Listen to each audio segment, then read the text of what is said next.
22절부터 31절까지 말씀입니다. 창세기 32장 22절부터 31절까지 말씀입니다.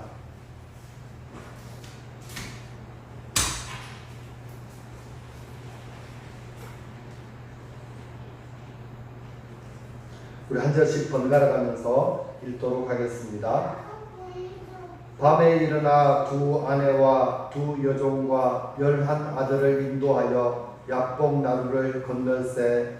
그들을 인도하여 시내를 건너가게 하며 그의 소유도 건너가게 하고. 야곱은 홀로 남았더니 어떤 사람이 날이 새도록 야곱과 씨름하다가 자기가 야곱을 이기지 못함을 보고 그가 야곱의 허벅지 관절을 치매 야곱의 허벅지 관절이 그 사람과 씨름할 때에 어긋났더라. 그가 이르되 날이 새려하니 나로 가게 하라. 야곱이 이르되 당신이 내게 축복하지 아니하면 가게 하지 아니하겠나이다. 그 사람이 그에게 이르되 내 이름이 무엇이냐. 그가 이르되 야곱이니라. 그가 이르되 내 이름을 다시는 야곱이라 부를 것이 아니요 이스라엘이라 부를 것이니 이는 내가 하나님과 및 사람들과 겨루어 이겼음이니라. 야곱이 전하 이르되 당신의 이름을 알려주소서. 그 사람이 이르되 어찌하여 내 이름을 묻느냐 하고 거기서 야곱에게 축복한지라. 그러므로 야곱이 그곳 이름을 브니엘이라 하였으니 그가 이르기를 내가 하나님과 대면하여 보았으나 내 생명이 보존되었다 함이더라. 그가 브니엘을 지날 때 해가 돌았고 그의 아버지를 그냥 저러더라. 아멘. 좋으신 아버지, 오늘도 하나님 말씀 앞에 겸손히 머리 숙입니다. 하나님 말씀을 듣는 우리의 마음에 성령님께서 역사해 주셔서 낮아진 마음 도두어지게 해주시고 높아진 마음 낮아지게 해주셔서 평탄케 하여 주옵소서.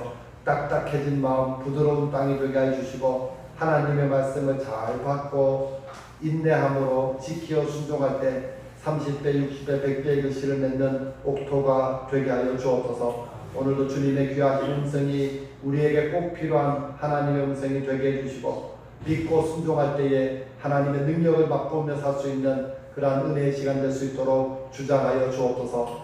말씀을 들을 때에 치유되게 해주시고 회복되게 해주시고 놀라운 주님의 은혜를 경험하는 복된 시간 되게 하여 주옵소서. 예수님의 이름으로 기도드립니다. 아멘.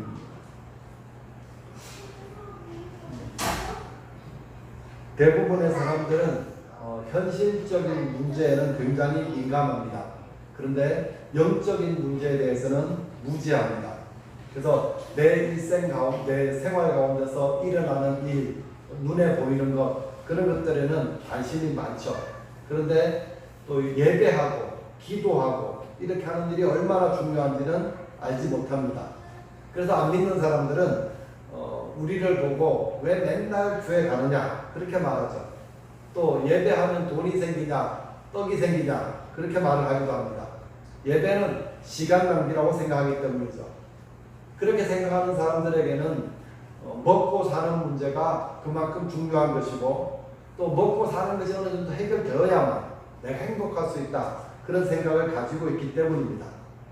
그리고 사람들은 내 인생을 내 것이라고 생각을 합니다. 그래서 앞으로의 계획을 세우죠. 내가 보험도 들고 또 저금도 하고 또 이런 계획을 세웁니다. 그리고 그것을 어떻게 이룰까 고민도 하고 땀도 흘립니다. 하지만 인생에서 가장 큰 문제는 내가 계획을 아무리 세워도 계획한 대로 사라지지 않는다는 것입니다. 그러니까 솔로몬은 잠언에 보면 이런 말씀을 기록해 주고 있습니다. 잠언 16장 9절 말씀입니다. 우리 같이 한번 읽어보겠습니다. 시작. 사람이 마음으로 자기의 길을 계획할지라도 그의 걸음을 인도하시는 이는 여호와시니라. 이 말씀의 의미는 어떤 일을 이루기 위해서 노력하는 그 사람의 의지와 생각이 아무리 강력하다고 해도 그 일이 성공되는 것은 하나님께 달려있다는 의미입니다. 우리는 우리가 인정을 하든 인정하지 않든 우리 인생을 주관하시고 인도하시는 분이 계시다는 것을 고백해야 합니다. 이 말씀에 의하면 눈에 보이는 대로 또 현실에 먹을 것, 입을 것 이런 것에 매여서 그렇게 살아가는 사람은 또 영적인 것에 관심이 없는 사람은 아주 중요한 것을 놓치고 사는 사람이라는 것을 알려주고 있습니다. 성경을 보면 꼭 이렇게 산 사람이 있습니다. 이삭의 아들 야곱입니다. 야곱은 영적인 부분보다 육적이고 또 현실적인 데 더 관심이 많이 있었습니다. 기도의 힘보다는 자기의 지혜와 자기의 재주를 믿었던 사람입니다. 자기의 야망을 이루기 위해서 죽 한 그릇으로 배고픈 형님에게 장자의 명분을 샀습니다. 빼앗았죠. 또 눈이 어두워서 앞을 보지 못하는 아버지 이삭을 속여서 형님이 받아야 될 축복을 가로챘습니다.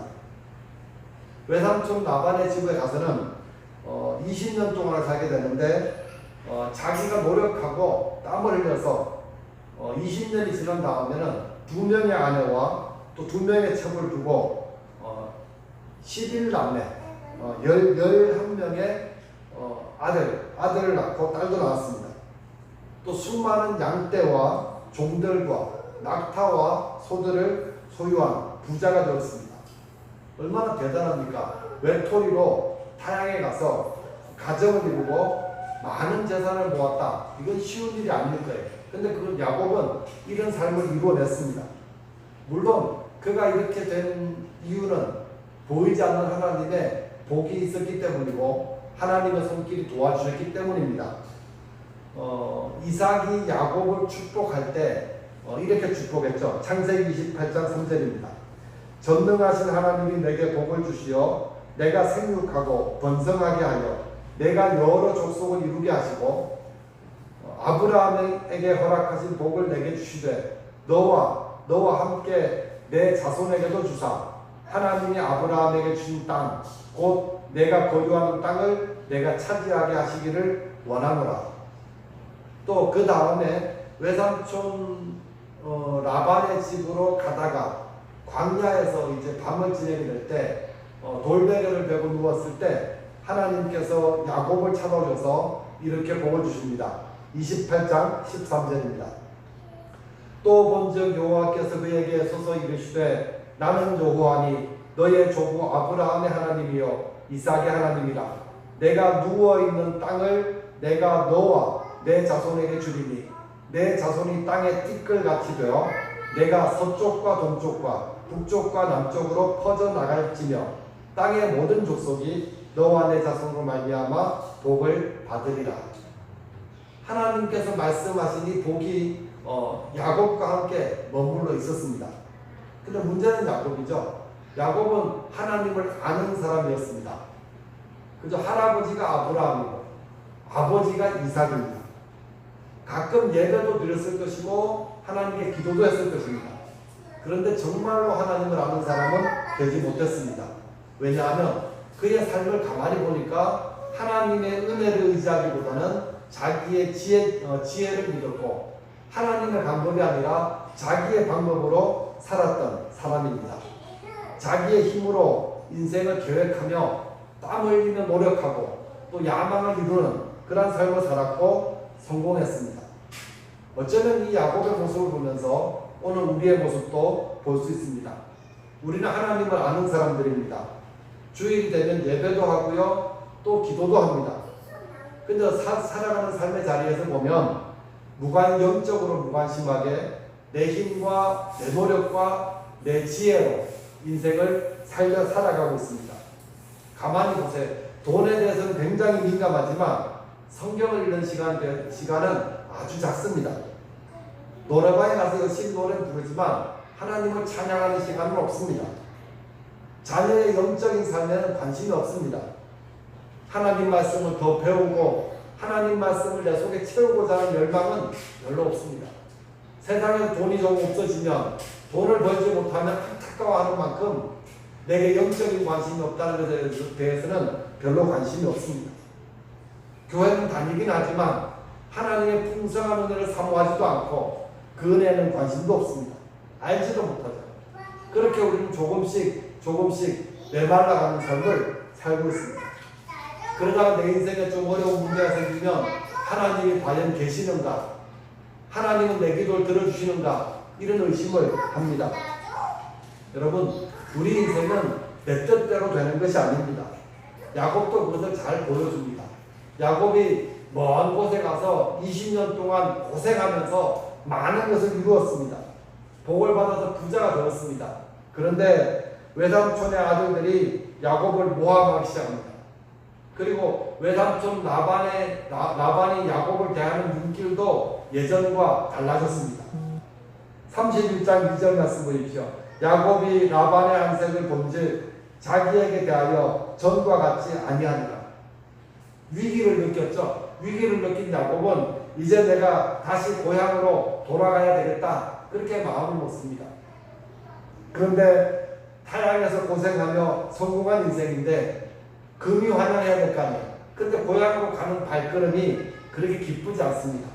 왜냐하면 20년 전에 장자의 명분을 잃어버리고 땅을 치며 통곡하며 이 야곱을 죽여버리겠다, 그렇게 말했던 형님이 생각났기 때문입니다. 고향으로 돌아가기는 해야 되겠는데 형님에서가 나를 어떻게 대할 것인가, 그것이 고민이 되는 것이죠. 또 들리는 소문에 의하면 형님이 400명의 군사를 거느리고 야곱을 맞이하기 위해서 오고 있다는 소리 들립니다. 야곱은 아주 머리가 약삭빠른 사람이죠. 그래서 이 위기를 어떻게 벗어날까 또 머리를 굴리기 시작합니다. 32장 7절입니다. 야곱이 심히 두렵고 답답하여 자기와 함께한 동행자와 양과 소와 낙타를 두 떼로 나누고 이르되 에서가 와서 한 떼를 치며 남은 한 떼를 피하리라 하고. 이게 무슨 말이에요? 이제 자기 소유를 두 부분 나눠가지고 먼저 보내고 뒤에 따라가는 거죠. 그 뒤에 따라서 앞에서 에서의 군대 공격해오면 그 공격해오는 동안 도망가겠다는 거예요. 얼마나 계획을 잘 세웠습니까? 또 이것도 부족하니까 에서를 위해서 선물을 준비합니다. 그 선물의 양이 좀 과하죠. 암염소 200, 수염소 20마리, 암양 200, 수장 20마리, 전나는 약대 30, 그 새끼들, 암소 40, 황소 10마리, 암낙이 20에, 그 낙이 새끼들, 그렇게 준비를 합니다. 이 선물도 그 다음에 세 대로 나눠가지고 종들과 함께 보내는데 거리를 충분히 띄워주고 첫 번째 무리, 두 번째 무리, 세 번째 무리, 그렇게 보냅니다. 가다가 에서를 만나면 이렇게 이야기를 하러 오는 거예요. 주의 종 야곱이 형님 에서에게 보내는 예물입니다. 당신의 동생 야곱은 우리 뒤에 오고 있습니다. 이렇게 말해요. 그러고 나서 맨 마지막에 두 아내, 그 다음에 두 종, 11아들을 보냅니다. 얼마나 친밀합니까? 작전을 짜는데 1단계는 부족하니까 2단계, 에서가 이렇게 하면 난 이렇게 하겠다. 그 다음 선물도 보냅니다. 이 선물을 받고 마음이 좀 누그러지기를 기대하는 거죠. 그러고 나서 맨 마지막에 자기 가족을 보냅니다. 제수 씨와 조카들을 보면서 마음이 좀 풀어지기를 기다리는 것이죠. 근데도 마음이 편하지 않은 거예요. 그때 마음이 이렇게 설명합니다. 32장 24절이죠. 야곱은 홀로 남았더니 어떤 사람이 날이 새도록 야곱과 씨름하다가. 이번에 이 말씀 보면서 제가 이제 집중한 부분이 어딘가 하면 야곱이 홀로 남았더니, 혼자 남아서 무슨 생각했을까요? 어떤 기분이었을까요? 아마 제 첫 번째 드는 생각은 그 지난 시간이 주마등처럼 스쳐 지나갔을 거예요. 고생하고 애쓰고 땀 흘렸던, 수고했던 시간들이 지나갔을 것입니다. 그리고 또 한쪽편으로는 어떡하지? 이제 어떡하지? 그 답답한 마음도 있었을 것입니다. 내가 성공을 했지만 그 성공은 지금 이 순간에는 별로 도움이 되지 못한다는 것도 느꼈을 것입니다. 이때 어떤 사람이 씨름을 걸어옵니다. 이 사람은 나중에 보니까 이제 야곱이 이곳을 분이엘 이렇게 부르니까 하나님인 것이죠. 하나님께서 보내신 사자였을 것입니다. 중요한 것은 뭔가 하면 야곱에게 하나님께서 찾아오셨다는 사실입니다. 야곱이 하나님을 찾지 않았어요. 그냥 홀로 있었으면 고민하며 걱정하고 두려워했을 거예요. 근데 그 자리에, 그 고민하는 자리에 하나님께서 찾아오셨습니다. 이것이 복음입니다. 하나님께서 저와 여러분들을 구원해 주시기 위해서 몸을 입고 이 땅에 오셨습니다. 그분이 바로 예수 그리스도이십니다. 하나님께서 이렇게 야곱의 인생 속으로 찾아 들어오신 것입니다. 지금까지 야곱은 자기의 힘과 능력과 자기의 지혜만 믿고 살아왔는데, 이런 야곱을 변화시키기 위해서 하나님께서 야곱에게 찾아오신 것이죠. 야곱을 바꾸시기 위해서 야복강 나루터에 홀로 있게 하시고 그에게 찾아오신 것입니다. 사람은 홀로 있는 그 순간이 참 중요합니다. 사람 혼자 있을 때 정직할 수 있습니다. 가면을 쓸 필요가 없습니다. 근데 우리는 혼자 있기보다는 다른 사람과 어울려 있기를 너무너무 좋아합니다. 항상 사람들과 어울려 있습니다. 여러 가지 관계를 맺고 또 관계를 갈망하며 그렇게 살고 있습니다. 아침부터 저녁까지 분주하게 살아가지만 그렇게 살아가다 보니까 진짜 내 모습을 잊어버리는 거죠. 요즘 사람들 SNS라는 게 많이 하잖아요. 카톡으로, 페이스북으로, 인스타그램으로 보여지는 그 모습, 다른 사람의 모습을 보고 나의 모습을 보고, 근데 그게 내 진짜 모습이 아닐 경우도 많이 있습니다. 그래서 우리에게는, 믿음의 사람에게는 꼭 홀로 있는 시간이 필요합니다. 키에르 케고르라는 철학자는 이런 말을 했습니다. 믿음이란 창조주이신 하나님 앞에 인간이 외톨이로 단독자로 홀로서는 실존의 결단이다. 참 어려운 말이죠. 다른 사람들의 눈치를 볼 필요가 없는 나 혼자만의 시간, 거기서 참된 믿음이 시작된다. 이런 의미입니다. 하나님은 야곱을 찾아오시고 야곱을 변화시키시기 위해서 홀로 남게 하셨습니다. 재미있는 단어가 이 야복이라고 하는 뜻이에요. 이 단어의 뜻이 뭔가 하면 자신을 비운다. 야복, 자기를 비운다, 털어놓는다. 이 야복이라는 말이 비워진다, 그런 뜻이래요. 그리고 이 사람이 이제 야곱과 밤새도록 씨름을 하는데, 씨름으로 번역된 이 아비크라는 단어는 먼지를 일으키다, 그 뜻이래요. 그러니까 씨름을 하는데 먼지가 땅에서 막 일어나도록 아주 격렬하게 싸움을 했다는 의미죠. 근데 실제는 보면 야곱이 이 사람을 붙들고 있는 거예요. 버티는 거예요. 정확히 말하면 야곱의 힘으로 이 사람을 지금 꼭 붙잡고 있는 것이죠. 이것은 야곱의 집요함과 야곱의 절박함을 동시에 보여줍니다. 25절입니다. 자기가 야곱을 이기지 못함을 보고 그가 야곱의 허벅지 관절을 치매 야곱의 허벅지 관절이 그 사람과 씨름할 때에 어긋났더라. 이 사람이, 하나님의 사자가 이제 야곱을 어떻게 할 수가 없으니까 허벅지 관절을 쳐서 중상을 입힙니다. 놀라운 것은 그런데도 야곱이 항복하지 않는 거예요. 지금까지는 자기 힘으로 버티고 서서 그 사람 붙잡고 버텼다면 이제는 허벅지가 부러졌으니까 버틸 수가 없는 그런 형편이 되죠. 어떤 모습입니까? 하나님께 매달려 있는 모습이에요. 그전에는 자기 힘으로 버티고 이겼지만 이제는 부러진 다음에는 매달릴 수밖에 없는 그런 모습이죠. 날이 새려고 하자 이 사람이 그만 놓아달라고 합니다. 야곱은 말합니다. 당신이 내게 축복하지 아니하면 가게 하지 않겠습니다. 이 순간 야곱이 달라졌습니다. 지금까지는 자기의 힘으로, 자기의 재주로, 자기의 계획대로 무엇인가를 해보려고 몸부림치며 그렇게 살아왔습니다. 하지만 허벅지 관절이 부러진 다음에는 하나님 앞에 매달릴 수밖에 없는 그런 사람이 되었습니다. 이 매달림을 다른 말로 얘기하면 하나님을 붙잡는 것이죠. 이제 이 사람을 놓치면 안 된다. 이제 이분을 놓치면 나는 안 된다. 그런 마음으로 내게 축복해 주지 않으면 가게 할 수 없습니다. 그렇게 매달리고 있습니다. 여러분, 오늘 말씀은 가장 중요하게 나왔습니다. 인생의 답은 내가 발버둥칠 때가 아니라 내가 하나님께 매달릴 때 얻을 수 있습니다. 발버둥 치지 마시고 하나님께 매달리시기 바랍니다. 내 힘을 의지하지 않고 하나님을 바라보고 하나님께 매달릴 때 우리는 인생의 답을 얻을 수가 있습니다. 27절입니다. 그 사람이 그에게 이르되 내 이름이 무엇이냐? 그가 이르되 야곱이니이다.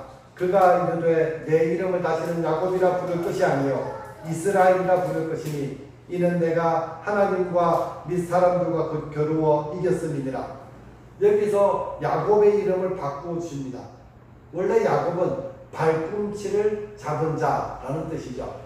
그래서 어렸을 때는 형의 발꿈치를 잡았고 외삼촌의 집에 가서는 나반의 발꿈치를 잡으면서 그렇게 살아왔습니다. 근데 이 순간 하나님께서는 그의 이름을 이스라엘로 바꾸어 주셨습니다. 이스라엘이라는 뜻은 하나님과 겨루어 이겼다. 하나님과 겨루어 이겼다는 의미죠. 근데 가만히 보니까 이것도 조금 이상하죠. 사람이 아무리 강해도 하나님을 이길 수는 없잖아요. 하나님 이길 수 있어요? 없잖아요. 실제로 보면 야곱이 진 거예요.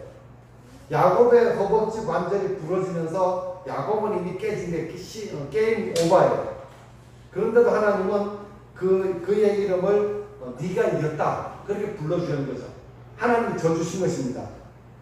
또 한 가지는 뭔가 하면 하나님께 항복하고 하나님께 매달리는 것이 이기는 방법이라는 것을 알려주고 있습니다. 이스라엘이라는 이름은 하나님께 매달려서 얻은 이름입니다.